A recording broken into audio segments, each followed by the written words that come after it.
Roy Brennan counted the 3 metal credits in his palm for the 5th time that hour, hoping somehow they would multiply into something more useful. They didn't. His stomach growled loud enough that the passing maintenance drone beeped at him in what sounded like mechanical sympathy. The job board at Outpost Station 7 had been empty for 3 days straight. Every repair shop, every cargo hauler, every desperate operation that needed a mechanic had already turned him away. Too many workers, not enough work. The galaxy ran on efficiency now, and efficiency meant people like Roy slipped through the cracks. He pushed through the doors of the rusty Comet, letting the smell of burnt oil and cheaper alcohol wash over him. At least it was warm inside. The cantina buzzed with the usual crowd of smugglers, traders, and people who had given up on asking questions. Holographic advertisements flickered on every available surface, promising opportunities that never quite materialized. Roy squeezed between tables occupied by species he could barely name. A group of Tillich merchants argued over shipping routes in their clicking language.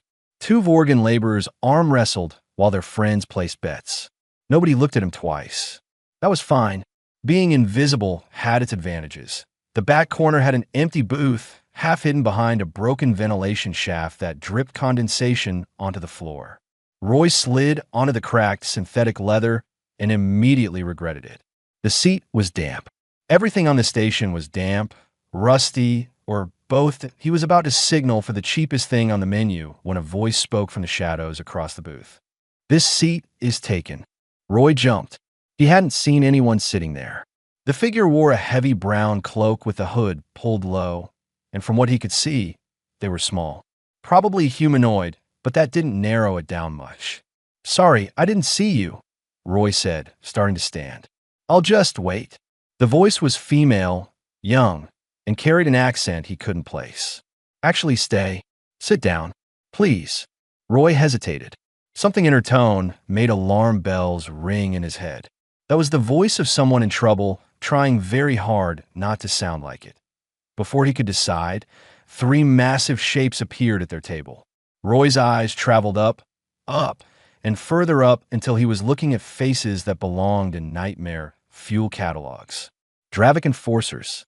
Each one stood over 7 feet tall with gray scaled skin, too many teeth, and muscles that suggested they could bend steel for fun. Well, the lead Dravik rumbled. His breath smelled like rotting meat. "Looks like your friend finally showed up." "I don't know what you're talking about," the cloaked figure said quietly. "Don't play stupid with Grendok." The Dravik leaned down, placing both massive hands on their table. The whole thing creaked under the weight. "Your partner borrowed money from the wrong people. Now it's time to pay." Roy's survival instinct screamed at him to run. Instead, his mouth opened and words came out before his brain could stop them. "I think you've got the wrong booth, friend." 3 sets of cold, reptilian eyes fixed on him. Grendok's lipless mouth curved into something that might have been a smile on a creature that understood the concept. "And who are you supposed to be?" "The muscle." Grendok laughed, a sound like grinding gravel. "Humans. Always thinking they're tougher than they look." The cloaked figure shifted, and her hood slipped back just enough for Roy to catch a glimpse of her face. His breath caught. Scales, but not the rough gray of the Dravik.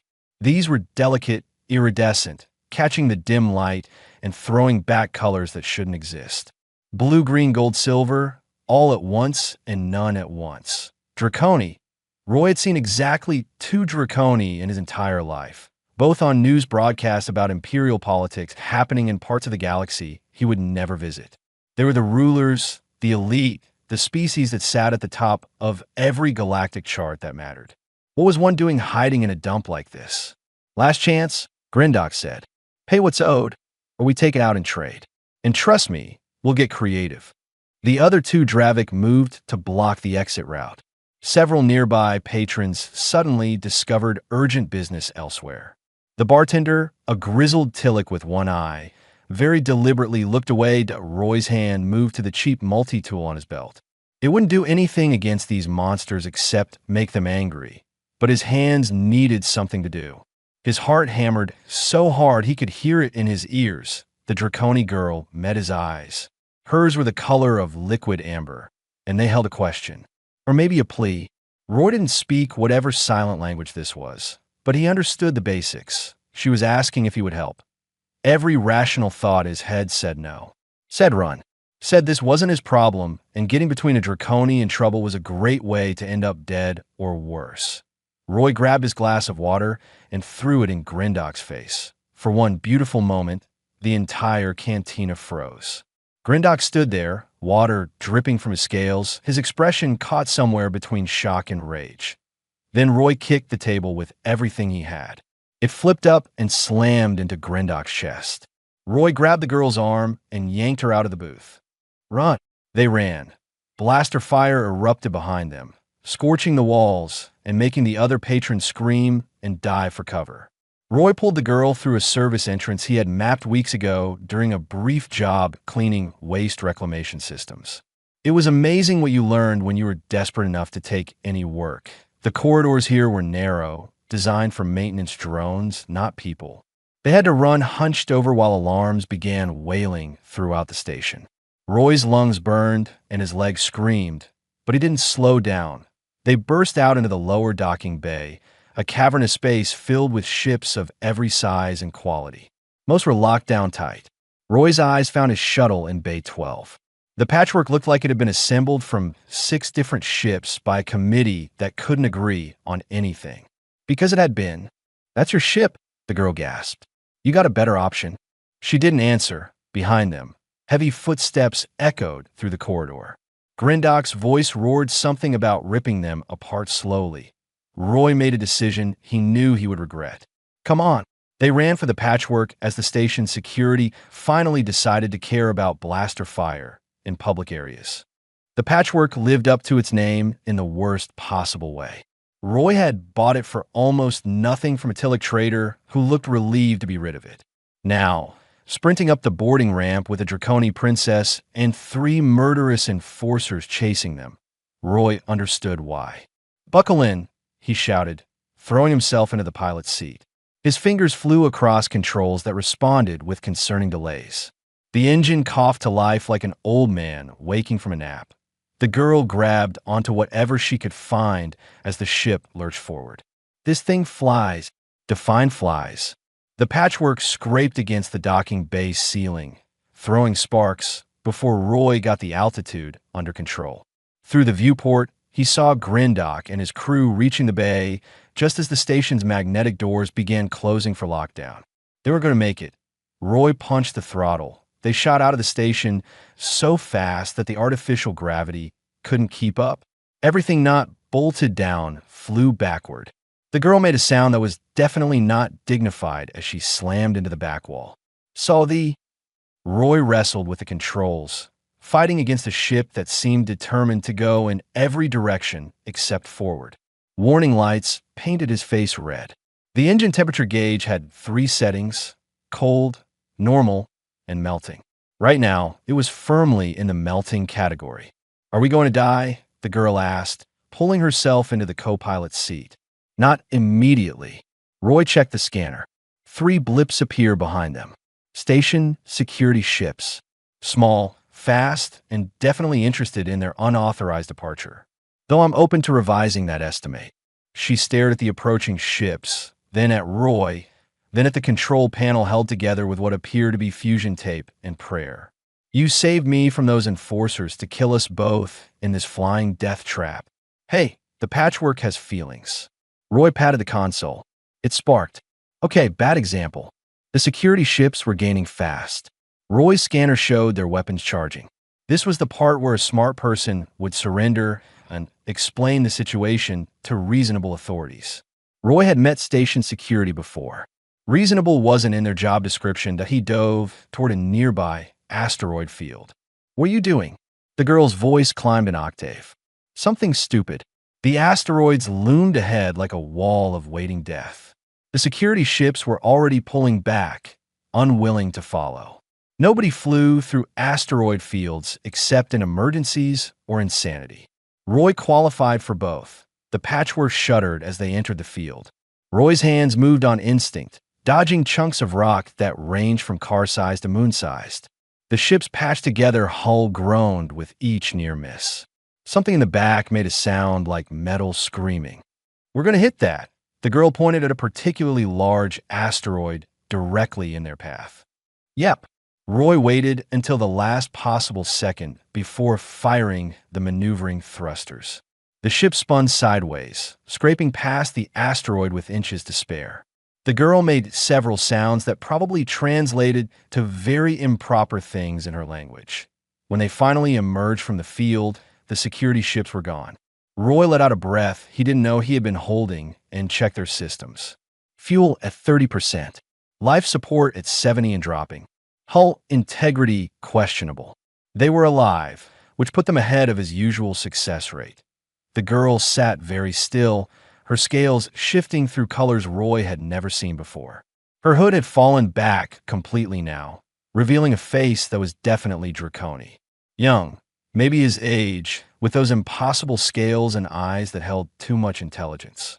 So, Roy said, trying to sound casual while his hands shook, "Want to tell me why Dravik enforcers are after you?" She was quiet for a long moment. When she spoke, her voice was different. Less scared, more tired. "My name is Lyra. I'm the daughter of Emperor Draxus." Roy's brain stuttered. The Emperor Draxus. The ruler of the Draconi Empire. That Emperor Draxus. Yes. And you were hiding in the Rusty Comet because I ran away. Lyra looked out at the stars. "There's a bounty on me. Not officially, but everyone knows. Return the princess, get enough credits to buy a small moon. Those enforcers figured they could grab me before anyone else did." Roy processed this information. He had accidentally rescued the most wanted person in the galaxy. If he turned her in, he could live comfortably for the rest of his life. If he kept helping her, he would probably end up dead. The math was simple. "Where are you trying to go?" he asked. Lyra looked surprised. "You're not going to take me back. Are you going to pay me enough to fix my ship? I don't have any credits. I left with nothing." "Then I guess we're both broke and running." Roy checked their heading. "The nearest safe port is Helios Hub. 3 days away. We got enough fuel if we're lucky and the ship doesn't fall apart. Why are you helping me?" Roy thought about it. About the look in her eyes when Grindock had threatened her. About how many times he had needed help and gotten none. About how the galaxy loved stepping on people who were already down. "Because someone should," he said finally. Lyra studied him with an expression he couldn't read. Then she did something unexpected. She smiled. Not a princess smile, practiced and perfect. A real one, uncertain and genuine. "Thank you, Roy Brennan. How did you know my name?" "Your jacket. It has a name patch." Roy looked down. Sure enough, his old work jacket still had the embroidered name from his last real job. He had forgotten it was there, right? "Well, Princess Lyra, welcome to the worst shuttle in the galaxy. Food's in the storage locker, bathrooms behind that panel, and if you hear anything that sounds like exploding, let me know immediately." "What does exploding sound like?" "You'll know." The ship's scanner beeped. Roy's stomach dropped. A new contact had appeared on their sensors. Bigger than the security ships. Much bigger. The signature matched Imperial design. Someone very important was looking for the missing princess. Roy killed the Patchwork's engines and let them drift. It was an old smuggler trick he had learned for Tilla Cargo Runner. Most scanners looked for engine signatures and active power sources. A cold ship floating among asteroids looked like debris. "Will that work?" Lyra whispered, as if sound could travel through vacuum. "Depends on how good their sensors are." Roy watched the Imperial ship's icon move across his screen. It was doing a grid search pattern, methodical and patient. "And how lucky we are." They sat in silence, watching. The ship passed within scanning range once, twice. Roy held his breath. Then it moved on, heading deeper into the asteroid field. "They're gone," Lyra said. "For now." Roy brought the systems back online slowly. The engine coughed and sputtered before finding its rhythm. "But they'll be back. Someone really wants you home." "My father." Lyra's scales shifted to darker blues. "He needs me for a political marriage." "To Prince Vortham of the Scorus Federation." Roy had heard of the Scorus. Everyone had. They were expanding their territory with the kind of aggression that made other species nervous. "Let me guess. You're not a fan of the prince?" "I've met him twice. Both times he spent the entire meeting talking about inferior species and proper hierarchy. Lyra's voice went flat. He believes humans should be classified as semi-sentient labor, along with about 40 other species. Charming guy. The marriage secures a military alliance. My father gets access to the Scores fleet. They get legitimacy through connection to the imperial family. She looked at her hands. I'm just the contract that seals the deal. Roy had grown up in the outer colonies where political marriages were the stuff of historical dramas, not real life. The idea of being sold off like cargo made his skin crawl. That's barbaric. That's politics. Lyra's amber eyes met his. In my world, individual wants don't matter. The empire matters. Stability matters. One person's happiness is a small price for peace. Except you're not just one person. You're the person being sacrificed. Exactly. She smiled sadly. Nobody asked me if I wanted this. They just told me it was my duty, my honor, my purpose. Roy checked their fuel levels and did some quick math in his head. They could make Helios Hub if nothing went wrong, which meant they definitely wouldn't make it because things always went wrong. So what's your plan? Run forever. I didn't have a plan. I just knew I couldn't go through with the marriage. Lyra pulled her knees up to her chest, looking smaller and younger than before. I thought if I disappeared, maybe they would find another solution. Form the alliance some other way. Or start a war looking for you. Or that. The ship drifted in silence for a while. Roy pulled out a ration bar from his emergency supplies and split it with Lyra. She took a bite and made a face. This tastes like recycled cardboard. That's because it probably is. Roy chewed his own piece. Welcome to How the Other Half Lives, princess. Don't call me that. Her tone was sharp. I'm not a princess right now. I'm just Lyra. Okay, just Lyra. Roy finished his ration bar, which did nothing for his hunger. Can I ask you something? You just saved my life. I think you've earned questions. Why were you in that cantina? If you're running away, why stop at the worst station in this sector? Lyra's scales flushed with colors that probably meant embarrassment. I was trying to blend in. I thought if I went somewhere low profile, nobody would look for me there. How's that working out? I'm starting to think my understanding of low profile needs work. She looked around the patchwork's cramped interior. I've never been on a ship this small. Or this improvised. The technical term is jerry-rigged. Roy patted the console. But she gets us where we need to go. Usually, your confidence is inspiring. I save the confidence for times when we're not being hunted by an imperial fleet. Lyra laughed. It was a startled sound, like she had surprised herself. You're strange for a human. Most people I've met are either terrified of Draconi or trying to impress us. I'm too tired to be terrified and too broke to bother impressing anyone. Roy adjusted their course slightly. Besides, you're just another person in trouble. The scales are pretty, but they don't change that. Her expression shifted to something Roy couldn't quite read. Pretty, don't let it go to your head.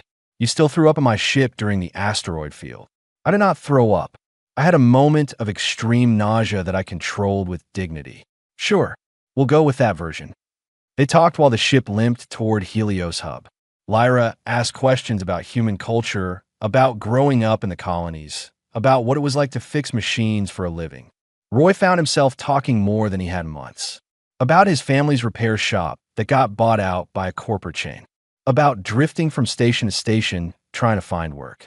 About the loneliness of being just another nobody in a galaxy full of them. In turn, Lyra told him about palace life. About tutors and etiquette and learning 50 languages she would never use. About watching her mother die slowly from some mysterious illness that the doctors could never quite name. About being surrounded by hundreds of people and still feeling completely alone. We're not that different, Roy said. You're trapped by too much importance. I'm trapped by too little. Both of us stuck in places we didn't choose. When did you become a philosopher? Probably around the time I threw water at a 7-foot enforcer and decided to become a wanted man. Lyra's laugh was interrupted by alarms screaming through the ship. Roy's eyes shot to the scanner. The Imperial ship was back, and this time it had friends. 3 ships, moving in formation, boxing them in. They found us, Lyra breathed. Roy's hands flew over the controls. The patchwork responded sluggishly. They were low on fuel, low on options, and completely outmatched. The scanner showed the lead ship powering weapons. "Hold on," Roy said. "This is going to get rough. Rougher than the asteroid field. Much rougher." The first shot hit their port thruster. The patchwork spun like a leaf in a tornado. Roy fought the controls while Lyra hung on her seat and probably regretted every choice that led to this moment. Sparks erupted from the damaged thruster, and the whole ship screamed in protest. "We're losing altitude," Lyra shouted over the alarms. "We're in space. There's no altitude to lose." Roy yanked the stabilizers, trying to stop the spin. The ship responded, but barely. They were bleeding fuel from the damaged thruster, and the life support was dropping fast. Another shot lanced past them, close enough that Roy felt the heat through the hull. The Imperial ships weren't trying to destroy them, just disable them. Which meant capture. Which meant Lyra going back to her arranged marriage, and Roy probably being executed for kidnapping a princess. "There!" Lyra pointed at something on the scanner. "That moon. Can we reach it?" Roy looked. A small moon orbited a gas giant ahead of them. According to the outdated star charts, it used to be a mining colony. Abandoned now. But abandoned meant facilities, maybe breathable atmosphere, and most importantly, a place to crash land instead of just crash. "Hold tight." He aimed the patchwork at the moon and fired every remaining thruster. The ship groaned and shuddered, but she moved. Behind them, the Imperial ships adjusted course to follow. The moon's gravity caught them hard. Roy had seconds to decide between a controlled crash and an uncontrolled one. He chose controlled, which was optimistic considering half their systems were dead. They hit the surface in what used to be a landing bay. The patchwork skidded across rusted metal, throwing up sparks and pieces of hull plating. They slammed into an old cargo container, and finally, mercifully, stopped. For a moment, neither of them moved. Then Lyra's voice, shaky but alive, broke the silence. "Did we survive?" "I think so." Roy unbuckled and immediately regretted it. Everything hurt. He grabbed the emergency supply pack and a portable oxygen unit. "But we need to move. They'll land in minutes." The landing bay was a graveyard of old equipment. Corporate logos faded by time and dust covered every surface.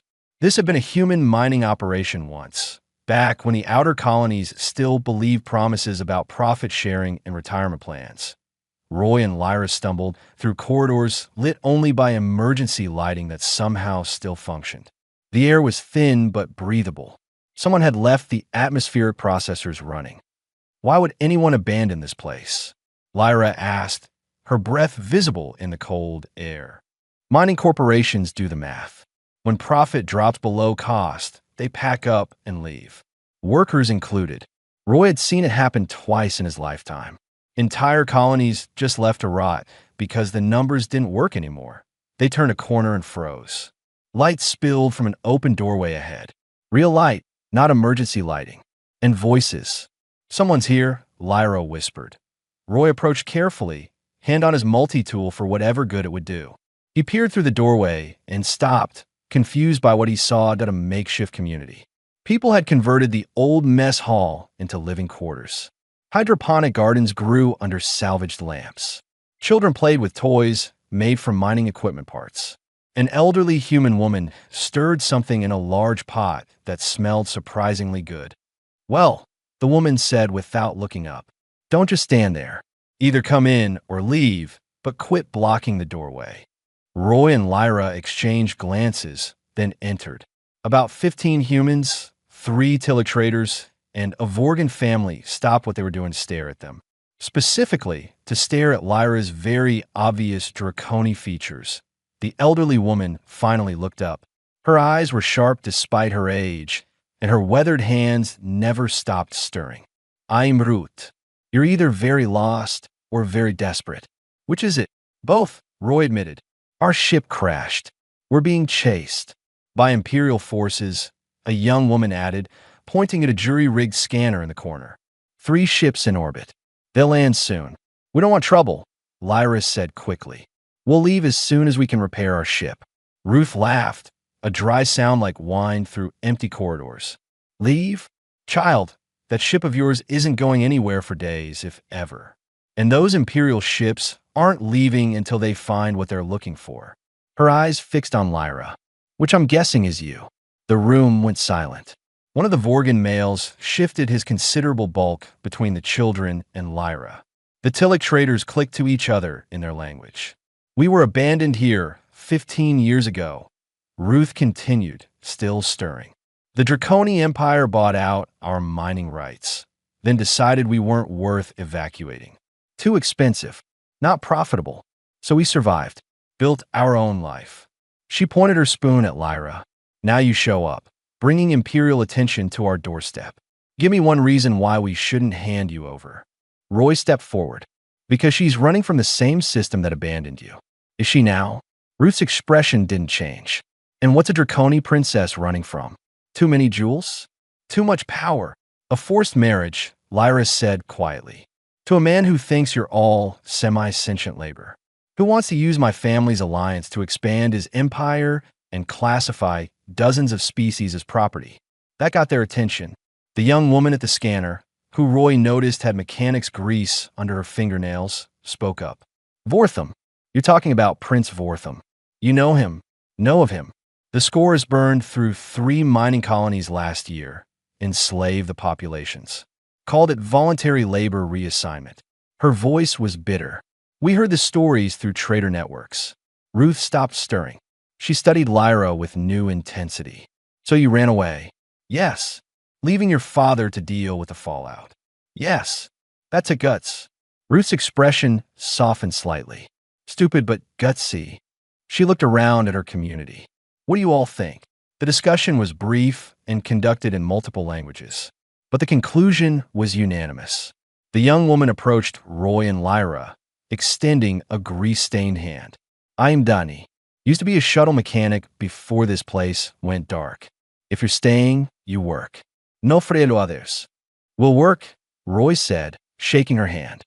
Good, because those Imperial ships are landing now, and we've got about 10 minutes to hide you before they start searching. Outside, the sound of ships descending rumbled through the colony. Roy looked at Lyra. She looked back, scales shifting through colors that might have been fear or determination or both. Welcome to Rust Haven, Ruth said. Try not to get us all killed. Danny shoved Roy and Lyra into a maintenance shaft that smelled like rust and broken dreams. Stay quiet. Don't move. If they scan for life signs, hold your breath and pray their equipment is as old as everything else in this sector. The metal grate closed above them, leaving them in darkness barely broken by thin strips of emergency lighting. Through the grate, Roy watched Danny scatter tools across the floor to make it look like she had been working alone. Heavy footsteps echoed through the colony. Imperial soldiers moved with precision, searching every room. Roy counted at least 6, all heavily armed. Then another figure entered, and Roy's breath caught. The newcomer was Draconi, but different from Lyra. Older, with scales that had darkened to deep emerald. He wore military honors across his chest and carried himself with the weight of someone who had spent decades giving orders that people followed. Commander Theros, Danny said, her voice carefully neutral. Welcome to Rust Haven. You looking for something specific, or is this a social call? Theros ignored her, his sharp eyes scanning every detail. This colony was listed as abandoned. Listing's wrong. We're still here. Have been for 15 years. Without Imperial authorization, we asked for evacuation. Your empire said no. So we may do. Danny crossed her arms. What do you want, Commander? Theros pulled up a holographic display from his wrist unit. Lyra's face appeared, rotating slowly. This female was tracked to this moon. Her ship crashed in your landing bay. Where is she? Haven't seen anyone matching that description. Then you won't mind if we search. Actually, I mind quite a bit. This is our home. You can't just storm in here because your scanners think they saw something. Theros stepped closer to Danny. He towered over her, a mountain of scales and authority. I can do whatever is necessary to complete my mission. The princess must be returned. Princess? Danny's surprise seemed genuine. That's the Emperor's daughter? Yes. And harboring her is treason. From their hiding spot, Roy felt Lyra tense beside him. He reached out slowly, finding her hand in the darkness. She gripped it tight enough to hurt. Ruth's voice cut through the tension. "Commander, I'm the leader of this community, such as it is." She walked into view, leaning on a cane made from old piping. "You say she's a princess running from her duties. We say we're workers abandoned by our employers. Seems like the Empire has a pattern of not caring about individuals." Theros turned to her, and something in his expression shifted. "Not much, but enough. I have my orders. I'm sure you do. Just like you had orders when you left us here to die." Ruth's voice was steel wrapped in rust. "How many colonies like ours exist, Commander? How many people did your empire decide weren't worth the cost of basic decency? That wasn't a military decision, but you enforced it. You and soldiers like you." Ruth moved closer, her old eyes fierce. "So forgive me if I'm not jumping to help you drag a young woman back to a life she clearly doesn't want." The silence stretched. Roy could hear his own heartbeat, loud in his ears. One of Theros' soldiers shifted nervously. "She's not here," Theros said finally. "Her ship is destroyed. She probably died in the crash." His soldiers looked at him, confused. One started to speak, but Theros cut him off with a sharp gesture. "We're leaving. Continue the search in other sectors." They filed out, boots ringing on metal floors. Roy didn't dare move until their ship's engines roared to life and faded into the distance. Danny opened the grate. "You can come out now." Roy helped Lyra climb out of the shaft. Her scales were pale, almost white with shock. "He let us go. Theros has known me since I was a child. He let us go. Don't celebrate yet." Ruth sat down heavily, suddenly looking every year of her age. "He bought you time, not freedom. Eventually, someone else will come looking, and they won't be conflicted about their orders." Lyra moved to the entrance, staring at the sky where Theros' ship had vanished. "Why did he do it?" "Maybe he's tired," Roy said. "Tired of following orders that hurt people. Tired of being part of a system that leaves colonies to rot and forces princesses into marriages they don't want. Or maybe," Danny added, working on a portable transmitter she had pulled from storage, "he's wondering when everyone else will get tired too." Roy looked at the equipment. "What are you doing?" "Building something that might change the conversation." Danny connected wires with practiced efficiency. "You said Vortham wants to classify most species as labor, that the marriage alliance would give him legitimacy. What if everyone knew that? What if this wasn't a private family matter, but public knowledge?" Lyra's eyes widened. "A broadcast? You want to broadcast my story? Not just your story. The truth about why this marriage matters. About what it means for the rest of us who aren't at the top of the food chain." Danny looked at Ruth. "We've got the old mining colony transmitter.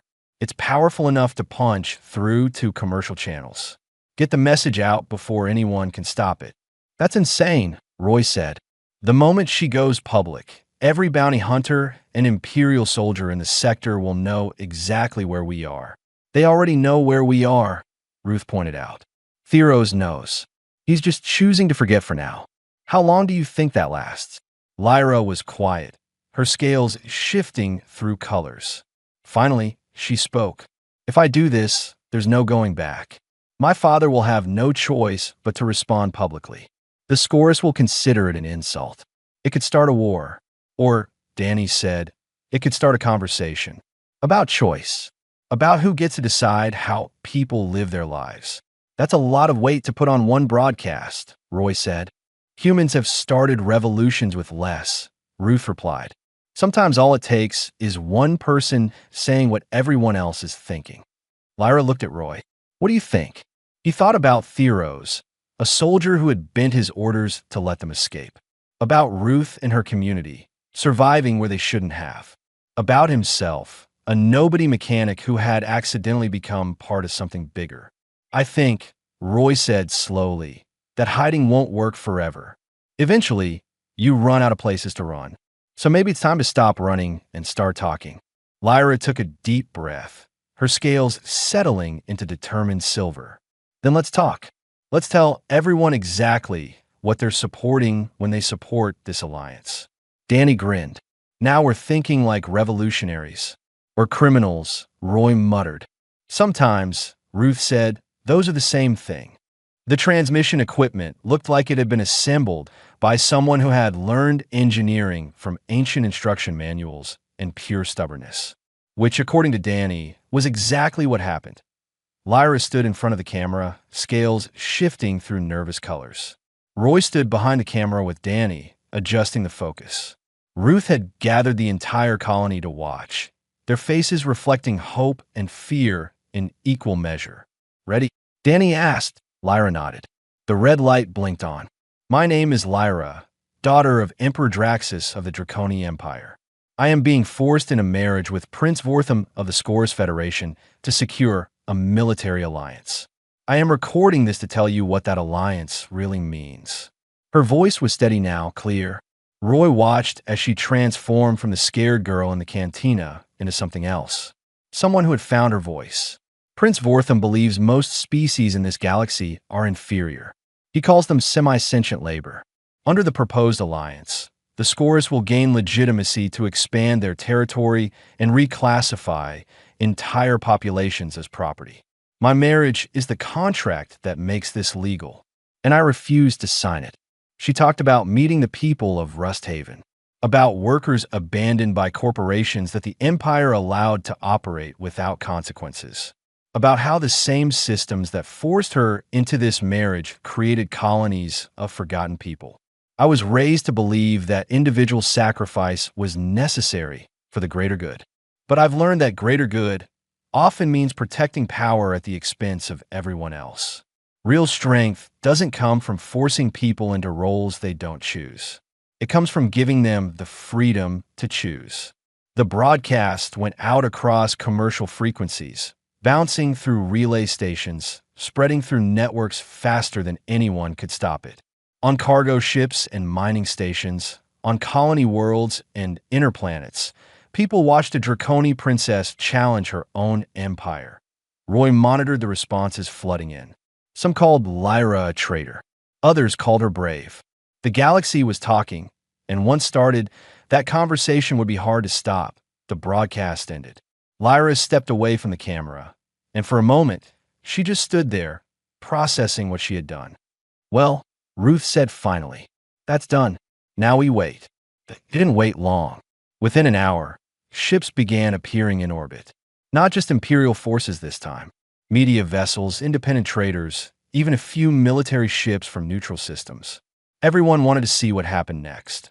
Roy was helping Danny reinforce the colony's outer doors when the scanners showed a familiar signature. A single large ship, heavily decorated. Imperial command vessel.